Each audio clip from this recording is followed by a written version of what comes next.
بسم الله الرحمن الرحیم.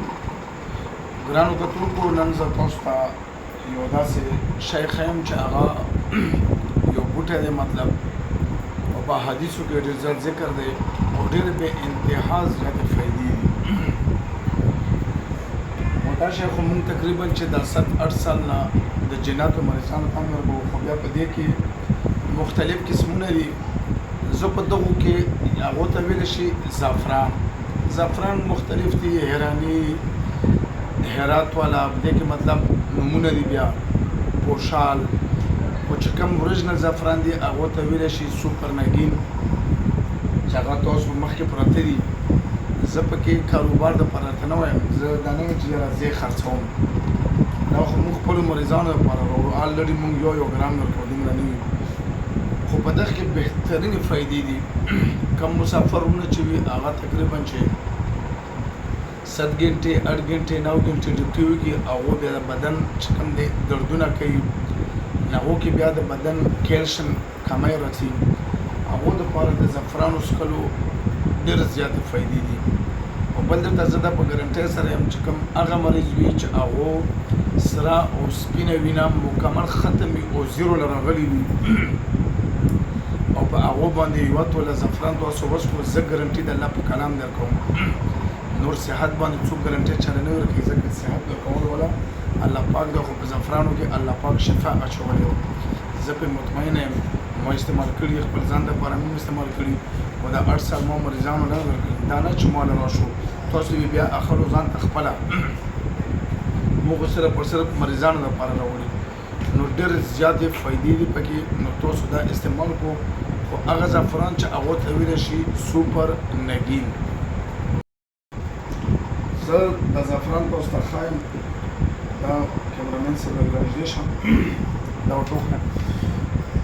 په دغو زعفرانو کې چې کوم ده تاسو ته به زیړه دانه نه میلاویږي. په ټول زعفران چې پکې چڼ کړو که نه، نو زیړه دانه به پکې یوه دانه هم ونه وي. نو که تاسو دا ټول هم وګورئ، دې کې زیړې دانې نشته، وکتئ د هر طرف نه تاسو دا کتی شو. یوه دانه که تاسو وکته نو بیا به جرم وي. خو دا خو زه تاسو ته وایم چې دا کاروبار دپاره درته نه وایم. نو دا به تاسو څنګه استعمالوو؟ دې فایدې دا دي چې په چا کې وینه کمه وي، سره او سپینه هغه مکمل پوره کوي. د چا په هډوکو کې دردونه وي هغه د استعمال کړي، هغه د بدن نه دردونه وباسي، هغه ځکه چې هغه د کیلشیم پوټاشیم کموي په انسان کې، دا کتلدي شفا الله پکې اچولی و.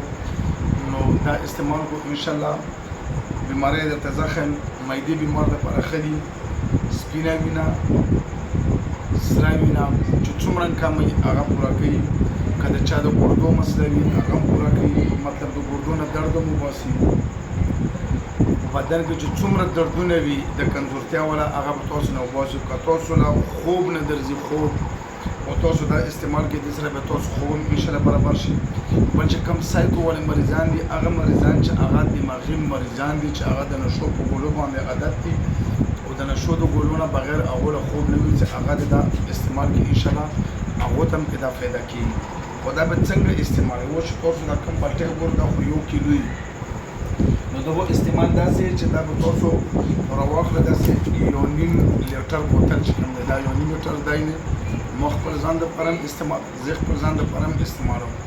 دا به تاسو ځان ته د اوبو نه ډک کړو، نو دا کې به کم از کم تاسو کم از کم 1.5 ګرام زعفران چې کوم دی په دومره مقدار سره اچوو بوتل کې.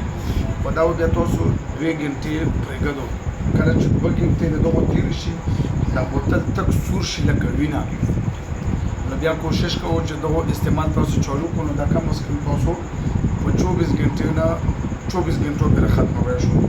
که چا د وینې کم بخت وي نو هغه د 100 بوتلې وڅکي، هغه به ټوله وینه پوره کړي، که سره وي که سپینه وي.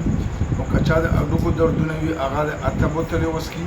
او که چا کې د کیلشیم والا کمی وي نو هغه چې کوم دی هم 8 بوتلې استعمال کړي. دا الله پوه کړي چې زه تضمینوي کوم چې تاسو له ټوله بیماري به دغو زعفرانو څښلو سره ختمېږي. او بله پکې دا چې دغو زعفرانو نه ما د سوپر نګین چې تاسو دوکانو شوی، نو ما خو درته زعفرانو والا ټول ډکي وښود چې د دې کې یو ډکی زیړ نشته، دا ټول سره دي. نو په دغو کې ډېر زیات میلاویټ دي چې د میلاویټ نه ځان بچ کړو سوپر نګین زعفران تاسو استعمال کړو دغه کې تاسو ته ډېره زیاته شفا ملو شي او بله پکې دا و چې جنات چې کوم دي جنات د دغو زعفرانو په څښلو سره داسې تباه کېږي لکه څنګه په زهرو باندې انسان تباه کېږي یعنې وینه ورسره ختمېږي نو په بدن کې که د چا جنات وي هغه جنات هم د دغو زعفرانو څښلو سره آغاز سیزي او تباه کېږي هغه د ده په بدن کې نه ایسارېږي انشاءالله راتلونکو ویډیو کې به زه تاسو ته داسې معلومات درکوم چې هغه به د قرآن او د حدیثو نه ثابت وي خپل کاروبار به زه په تاسو باندې نه مخکې کوم موږ دا خپلو مریضانو دپاره وروړو خو مونږ ته یو څو کسانو له ما دا ورکړو د کینسر مریضانو له الله پاک پکې هغو له شفا ورکړو نو هغوی چې داسې که تاسو یوه ویډیو جوړه کړو چې نورو خلکو ته فایده وشي نو دا ویډیو د ثواب په نیت تاسو ته جوړه کړه والسلام